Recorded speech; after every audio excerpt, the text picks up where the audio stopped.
this coffee is sold in supermarkets, and many of you have been drinking it knowingly or unknowingly earlier today. So this work has helped to protect the forest, increase local biodiversity, support carbon sequestration, and provide, very importantly, farmers with a higher income. So similar work is taking place on other coffee species in other countries and other commodity crops, including rice. Kew also has 2 billion, 2 by 10 to the 9, said the scientist, 2 billion seeds stored in the vaults of the Millennium Seed Bank at Wakehurst in Sussex. Now these serve as a safety net against extinction, but also as resources for restoration projects around the world in South America, Sub-Saharan Africa, and beyond.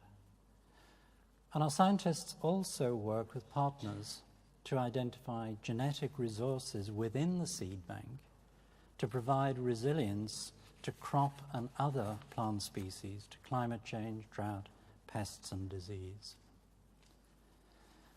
All life depends on plants and fungi. We can see the plants. It's harder to see the fungi most of the time, but they're there.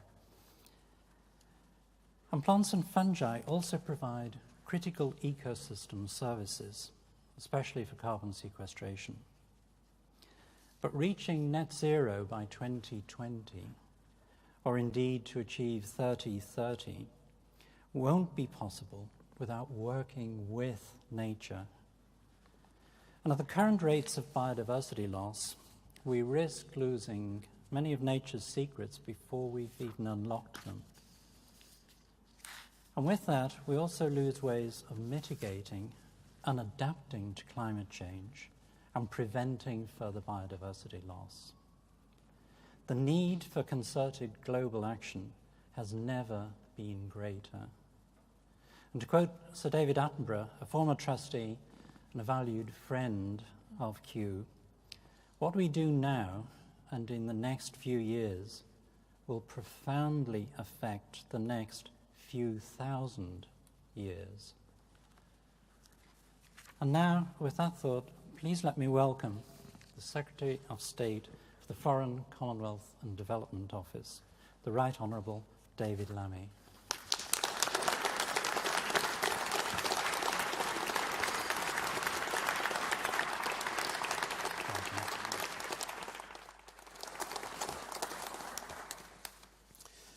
Well, thank you very much, Kew Gardens, for hosting my first speech as Foreign Secretary. I've wanted to do this for years, so I'm going to enjoy it. And this, of course, is just after you hosted the Colombian president of this year's Nature COP in Cali this morning. Conflicts in Ukraine and the Middle East have dominated my time in office so far. But I was very clear in opposition that in this job I would focus on the most profound and universal source of global disorder, the climate and nature emergency. Over my political career, it has become clearer to me how this crisis defines our time. And as a young backbencher, I admired Robin Cook making climate a geopolitical issue for the first time. He was a pioneer ahead of his time. 4 years ago, I spoke about the essential link between climate justice and racial justice in a TED Talk. And as Shadow Foreign Secretary, I set out how our response to this crisis both can create an unparalleled economic opportunity, but also is central to the geopolitical challenge of our age. Time and time again, it is the most vulnerable who bear the brunt of the crisis. From Ella Kissy Deborah, a 9-year-old Londoner killed in part by unlawful levels of air pollution near her home, to communities that are dear to my heart in the Caribbean, whose leaders tell me they feel neglected as they struggle with stronger, more frequent tropical storms caused by a crisis not of their making. So our goal is progressive, a livable planet for all now and in the future. But we need a hard-headed, realist approach towards using all levers at our disposal, from the diplomatic to the financial. And I say to you now, these are not contradictions, because nothing could be more central to the UK's national interests than delivering global progress on arresting rising temperatures. My argument to you today is that demands for action from the world's most vulnerable and the requirements for delivering security for British citizens are fundamentally aligned. And this is because the crisis is not some discrete policy area divorced from geopolitics and insecurity. The threat may not feel as urgent as a terrorist or an imperialist autocrat, but it is more fundamental. It is systemic, it's pervasive, and accelerating towards us at pace. Look around the world. Countries are scrambling to secure critical minerals, just as great powers once raced to control oil. We cannot let this become a source of conflict. In the Arctic and Antarctic, global warming is driving geopolitical competition over the resources lying beneath the ice. And in the Amazon, there have been the worst droughts ever recorded, partly as a result of deforestation. In the Caribbean, I saw on day one in this job the devastation caused by Hurricane Beryl, the earliest forming Category 5 hurricane on record. And in places like the Sahel, South Sudan, Syria, rising temperatures are making water and productive land even scarcer. These are not random events delivered from the heavens. These are failures of politics, failures of regulation, and frankly, failures of international cooperation. And these failures pour fuel onto existing conflicts and regional rivalries, extremism, and displacing communities and increasing humanitarian need. And it would be a further failure of imagination to hope that they will stay from our shores, that we can keep them away. Let's take migration. We are already seeing that climate change is uprooting communities across the world. And by 2050, the World Bank's worst case estimate is that climate change could drive 200 million people to leave their homes. Or we could take health. The World Health Organization says climate change is now the biggest threat to human health. We saw in the pandemic how quickly an infectious disease could spread from animals to humans, and then from a city the other side of the world to here in Britain. This becomes only more likely as the climate and nature crisis grows.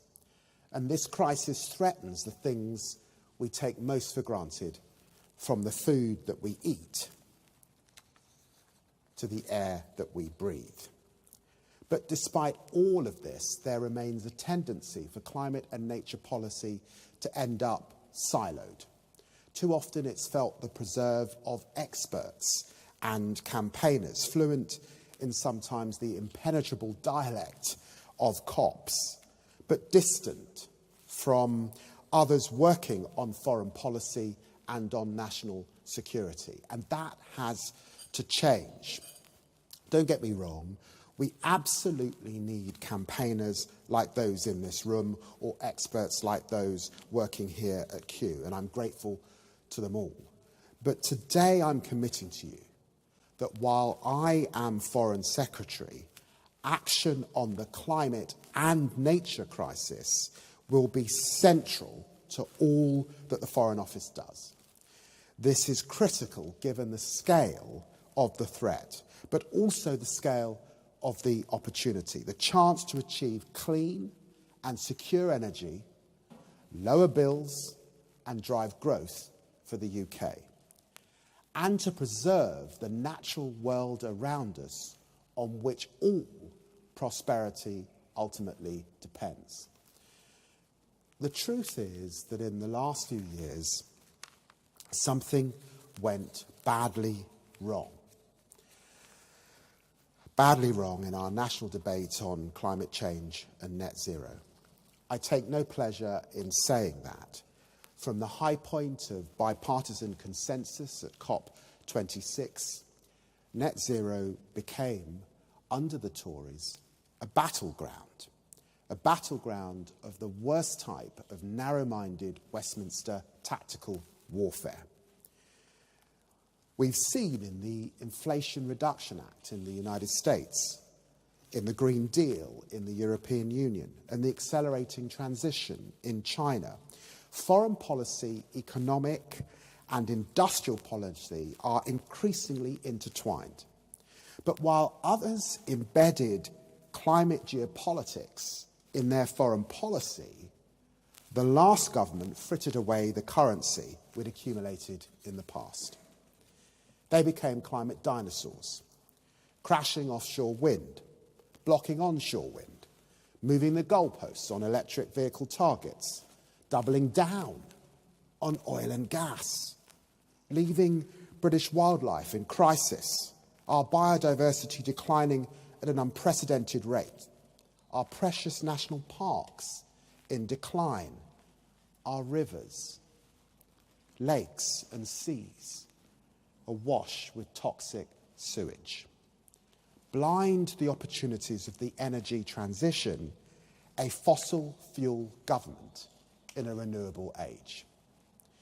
I remember being at UNGA in New York last year and people being staggered that the British Prime Minister, a permanent member of the UN Security Council, not only snubbed the annual gathering of world leaders, but stayed at home in order to row back on climate ambition during UN Climate Week. It was a low moment. That's why the Prime Minister is resetting Britain's approach to climate and nature, putting it at the centre of our cross-government missions. Approaching 100 days in office now, you can already see the difference that this has made. Lifting the de facto ban on onshore wind in England, pledging to end new oil and gas licensing while guaranteeing a fair transition in the North Sea, switching on Great British Energy to crowd investment into clean power projects, launching a rapid review of the Environmental Improvement Plan for completion before the end of this year, so that we can clean our rivers, plant millions more trees, improve air quality and halt the decline in species. And with over 90% of the UK's biodiversity within our overseas territories looking to expand the Blue Belt programme to increase marine protection. This domestic programme is not just essential to our economy, but to restoring our international credibility. We're bringing an end to our climate diplomacy of being do as I say, not as I do. But this domestic programme domestic ambition, on its own is not enough. That's why this issue has been on the agenda for nearly every meeting that I've had with another minister in my early weeks. From our closest friends in the G7 to the world's biggest emitter but largest renewables producer in China, to India, to members of ASEAN, with whom I announced a new joint green transition fund in the first few weeks in office, with Ed Miliband and Steve Reed leading COP negotiations on climate and nature. We have a pair of experienced, determined negotiators. And with Annalise Dodds as Minister for Development, we will be a united government team, all drawing on the SCDO's diplomatic and development heft to push for the ambition needed to keep 1.5 degrees alive, to drive forward this cross-government reset even further. I'm announcing today that we will appoint new UK special representatives for climate change and for nature. These will support me, together with Ed Miliband and Steve Reed respectively, as we reboot internationally, showing that whether you are from the global north or the global south, we want to forge genuine partnerships to tackle this crisis together. And I want this diplomatic effort focused particularly on 3 priorities. First, we will build a global clean power alliance. This government has set a landmark goal to be the first major economy to deliver clean power by 2030. We will leverage the ambition to build an alliance committed to accelerating the clean energy transition. And today we're firing the starting gun on forming this new coalition. The International Energy Agency forecasts consumption not just of oil, but of all fossil fuels will peak this decade. We are rapidly discovering new, more efficient ways to reduce emissions. Global investment in clean energy is now almost double the investment in fossil fuels. But while some countries are moving ahead in this transition, many are getting left behind. Without clean power, it will be impossible to decarbonise vast sectors of the economy, such as transport. We therefore need to accelerate the rollout of renewables across the globe in a way that this government is doing at home. Now, of course, there are different obstacles from different countries. But despite several other valuable initiatives pushing forward the energy transition, there is no equivalent grouping of countries at the vanguard of the transition, reaching across the global north and the global south together, dedicated to overcoming these barriers. So the alliance needs to focus on scaling up global investment. Emerging market and developing economies outside China account for just 15% of global energy investment at the moment. The cost of capital in the global south is often triple that in the global north, and almost 700 million people have no access to electricity at all.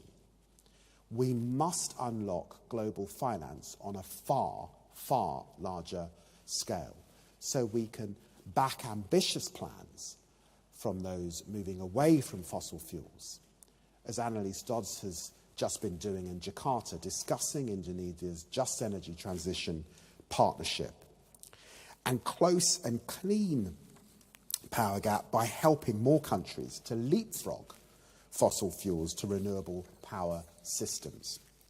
The alliance should also focus on diversifying the production and supply of critical minerals.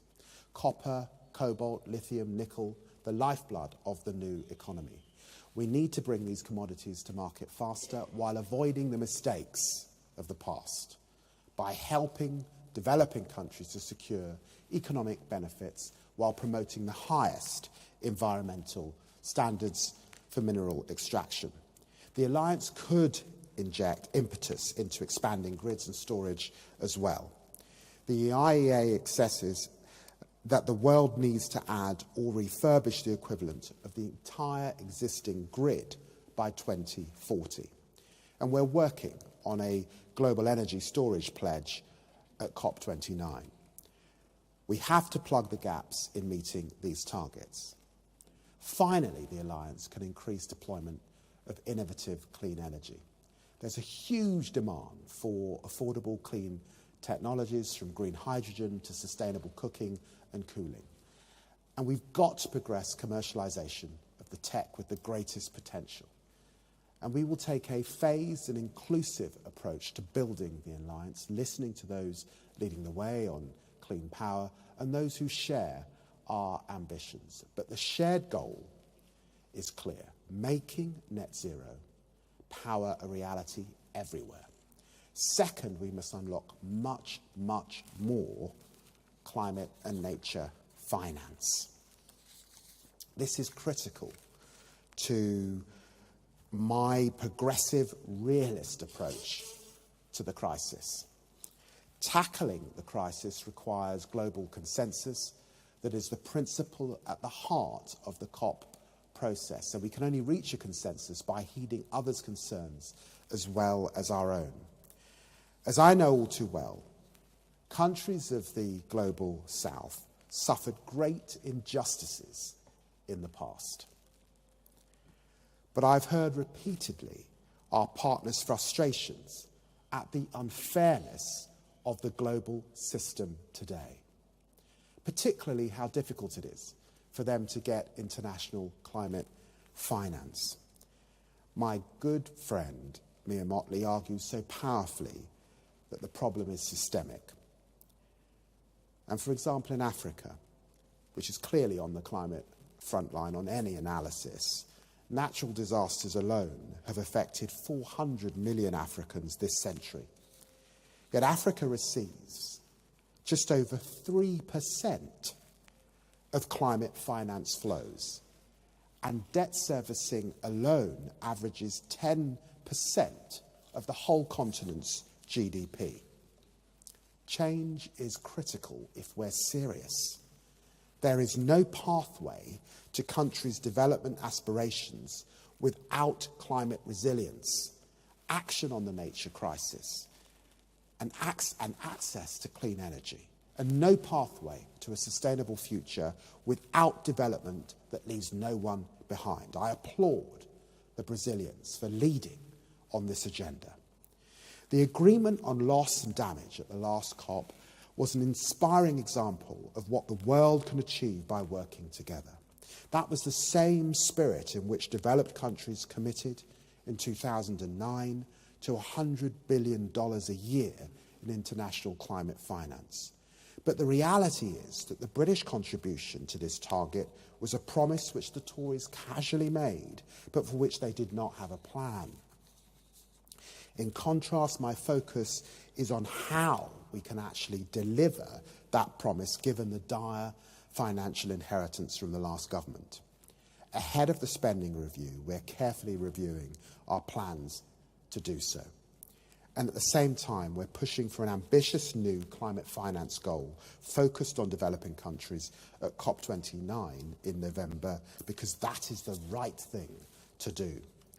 But especially in times of fiscal constraint, we need to become more creative in unlocking private sector flows for the green transition, and especially adaptation across the global south. London is the leading green global financial centre, and I've been delighted to learn how UK experts have been developing more effective financing models. For example, Britain helped establish the Caribbean Risk Insurance Facility back in 2007. The first such fund pays out after a specific trigger, such as earthquakes or tropical cyclones. And after Hurricane Beryl, it once again proved its worth, paying over $76 million as the region began to rebuild. I'm determined to restore Britain's reputation for commitment and innovation in the world of development finance. This starts with the multilateral development banks, and that's why, subject to reforms, we support a capital increase for the IBRD, the world's largest development bank and a key source of climate finance. And that's why next month I will lay before Parliament a UK guarantee for the Asian Development Bank, which will unlock $1.2 billion in climate finance from the Bank for Developing Countries in the region. But impact is not simply a question of more creativity. To tackle systemic problems, we also need to reform the system itself. So, for example, we are co-chairing with the Dominican Republic the Green Climate Fund this year and driving forward reforms to speed up developing countries' access to it. But I've also heard our partners calling for international tax rules to work better for developing countries, for sustainable debt to be tackled more rapidly, and for obstacles that inhibit the flow of private capital to be addressed. My ambition here is clear: for the UK to lead the G7 debate on international institutional reform. Third, we must not just halt, but reverse the decline in biodiversity. Sometimes we become numb to the scale of the nature crisis. 1 million species facing extinction, including 1/3 of both marine mammals and coral reefs. And wildlife populations fallen by 69% since 1970, mostly due to a staggering 83% collapse in freshwater species. Biodiversity loss is as much a threat as changes to our climate, and with nature loss undermining progress towards the Sustainable Development Goal. Action on nature is also pivotal to genuine partnerships with the Global South. We need to bolster the global effect to protect at least 30% of the planet's land and ocean by 2030. So we are completely committed to ratifying the High Seas Treaty and to securing agreement on a plastics treaty. And there I pay tribute to a predecessor, Zach Goldsmith, during his period in government. And I've been looking hard at the successes of our development programmes on nature. One programme has mobilised well over £1 billion to protect and restore forests across nearly 9 million hectares of land. And in the future, we plan to expand this programme in the Congo Basin rainforest, the second largest on the planet. Some of our funding has also been used for incredible research. Few would believe that thanks to the FCDO, a South African business is trialling new biodegradable nets that, if lost, leave no toxins or microplastics behind. I want many, many more examples like this. The FCDO spends around 5% of its development budget on research. And I'm announcing today that we're starting to develop a new programme of research into nature and water specifically, with over 100 researchers and officials having just met in Kenya to begin this agenda. I'm also looking at how we deliver development programmes on the ground. Indigenous communities particularly are important in this regard. Like the incredible female sustainable business owners I met in the Amazon last year, nature's best custodians, and I'm very grateful to Conservation International for organising that trip. Nature has been declining 30% less and 30% more slowly in indigenous lands than in the world as a whole. Evidence shows that putting local communities at the centre of decision-making leads to better outcomes for the natural world. This is the model of development that I believe in.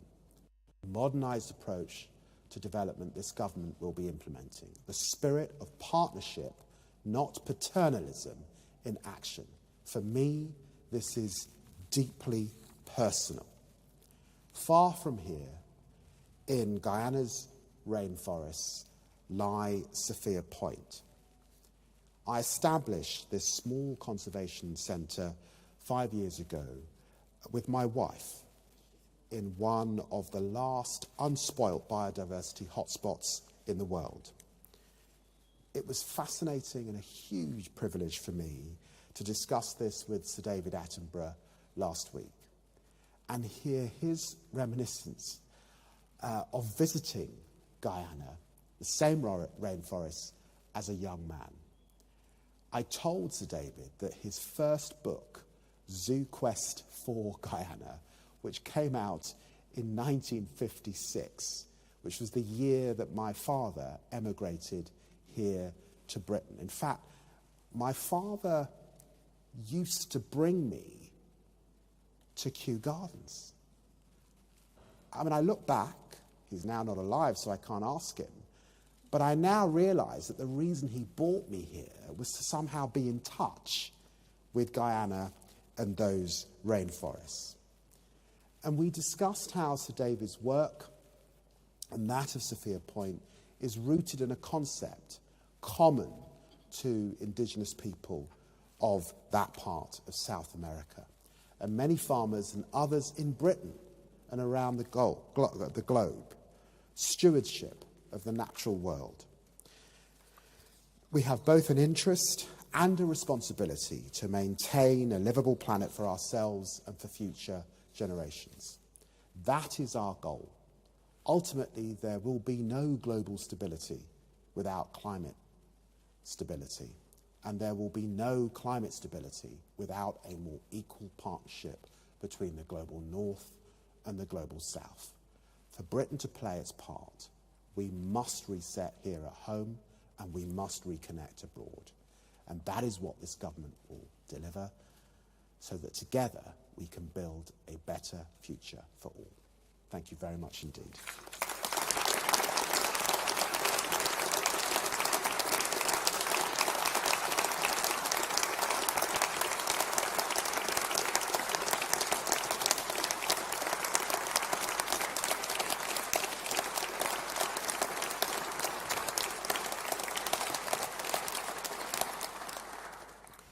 Thank you very much. I think there are some questions. And the first on my list is Tom Clark. Foreign Secretary, thank you. How are you going to deliver all of this with so little money? And what levers can you pull, bearing in mind that since the Paris Agreement was signed, I think more than $3 trillion have flowed from private banks, many of them British banks, into fossil fuels, more than 300 billion into unsustainable agriculture projects around the world. Well, look, you're right to raise the issue. We have a 22 billion black hole. This is a tough fiscal environment. We're all aware of it. And this country, you can see it with the state of our public services, particularly in the health service. We set out 5 important missions, and it's clear that growth is a central mission, and it's also clear that on climate, with GB Energy, with the National Wealth Fund, that is also a mission. And the transition that we're talking about, both for our country and as we partner with friends, colleagues, countries around the world, particularly in the global south, has got to be part of the story. We cannot have a situation in which the global north advance and leave the global south behind. So yes, it's a tough environment, and climate finance is going to be integral to that. But meeting the 11.6 billion remains our ambition as we undertake the spending review, and we'll consider all of those spending plans. And it's important that I and others within government continue to make the case, as of course government and Rachel Reeves makes those difficult choices about what our priorities are in a tough fiscal environment. But I think it's important to remember that this agenda is fundamental to UK growth, and therefore we should keep hope alive. Second question is from Professor Miles Allen. Miles Allen, University of Oxford. You've rightly emphasised the vital role nature-based solutions play in addressing the climate crisis, but we can't turn rocks into trees forever. So I'd like to ask you about one thing you haven't talked about, which is geological net zero. In the scenarios that meet the goals of the Paris Agreement, we are putting carbon dioxide back into the Earth's crust at the same rate that we generate it from any remaining use of fossil fuels by mid-century. So as a physical reality, the world needs to get to geological net zero by permanent, safe disposal of carbon dioxide back into the Earth's crust. We in Britain have extraordinary resources to do this. Guyana needs the world, dare I say it, to reach geological net zero if Guyana is going to benefit from the extraordinary resources they've recently discovered. So there's a piece of history for the first country to commit to geological net zero. Are we going to take it? Well, look, I think there's a debate there.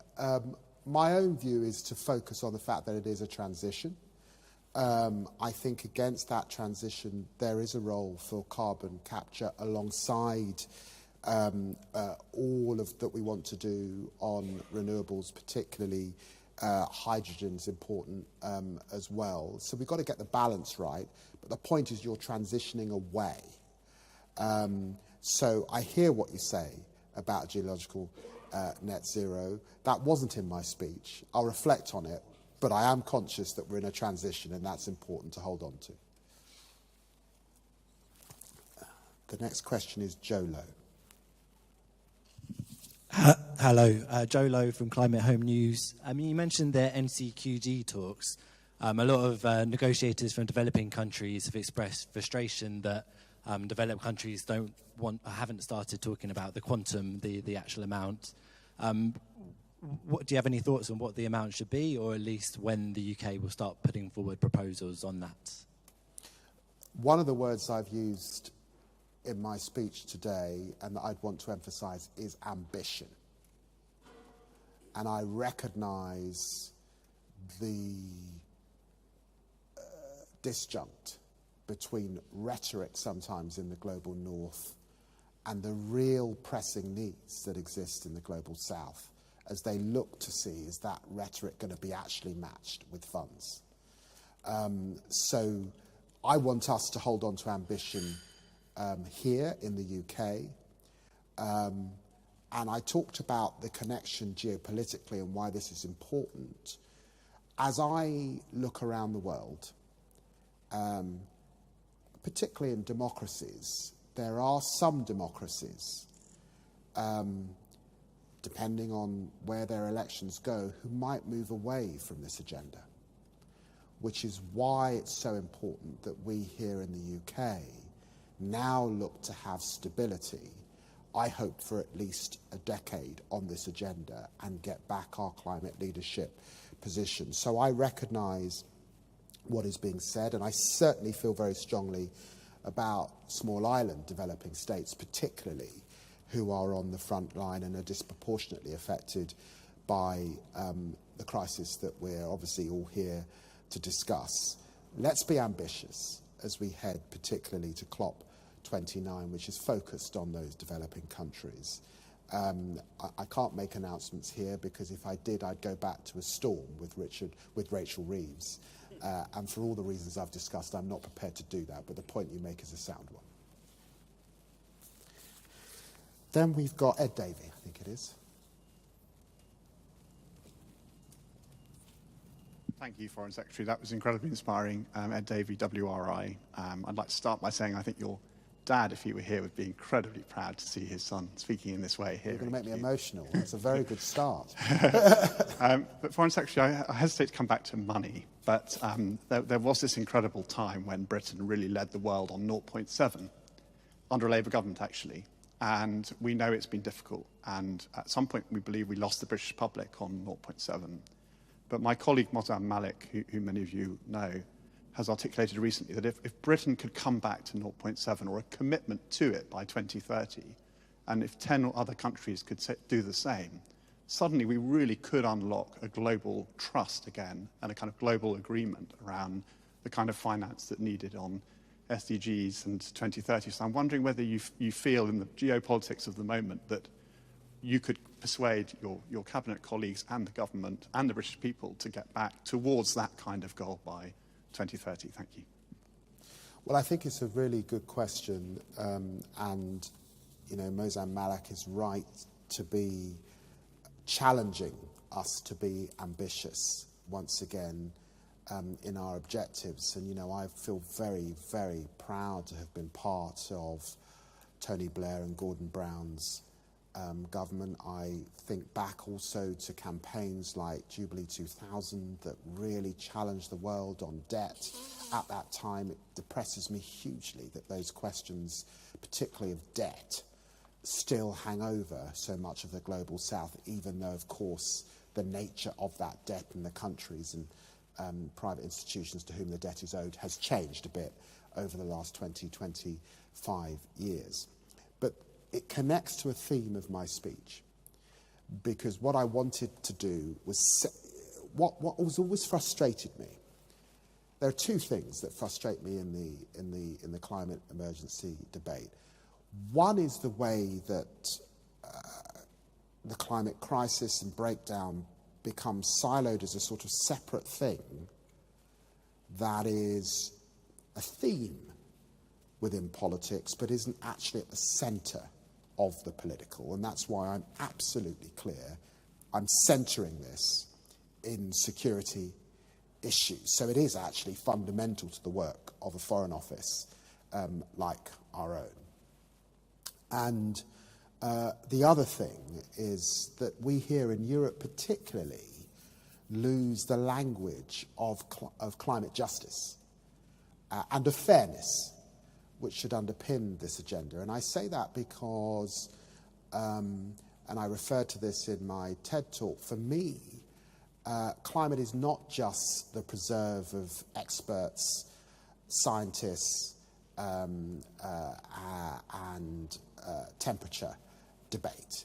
It's more fundamental than that. And actually, if you within the tradition of my own political party, if you think of those working class communities that went down mines, often getting disease as a result, that is a justice issue. And it's why, when we talk about green jobs domestically, it's so important to centre those communities in that debate around climate justice.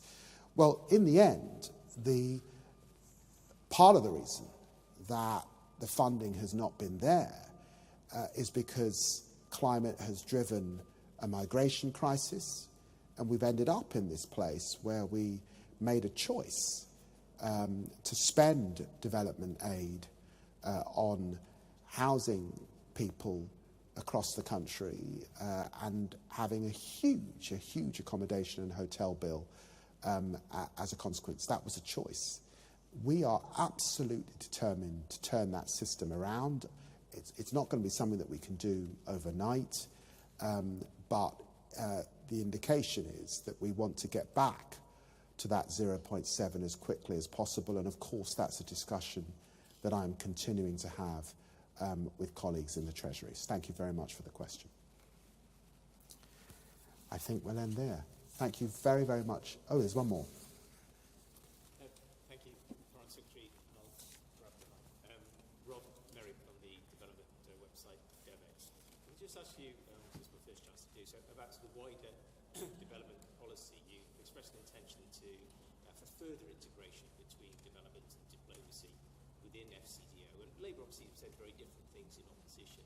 Can I ask you, have you decided to sort of intensify the merger, intensify integration, because it's too costly, too disruptive to try to give development greater independence? Or do you genuinely think it's the right thing to do? You can get better development out of by intensifying the merger and integration. I don't think I've ever used the language of intensifying the merger. That is interesting language that you've chosen, but it's your language, not mine. What I have said is that it's important that we have a review, because I do not think that we're where we should be in relation to the merger, and that's why I have asked Manoush to lead that review with her expertise. That's what I have said. And let me just say this, that I'm very conscious too that we are not in the same environment we were in when I last came into government back in 1997. This is a very different world. It's a world that's got to take on board China's Belt and Road Initiative. It's a world that's got to really face up to the ravishing of the climate crisis. And you see the effects of that particularly, I mean, here in Europe, you can see it in the Sahel particularly. And it's a world where we have to find the way to ensure that we have greater finance available beyond just taxpayers' pounds, effectively.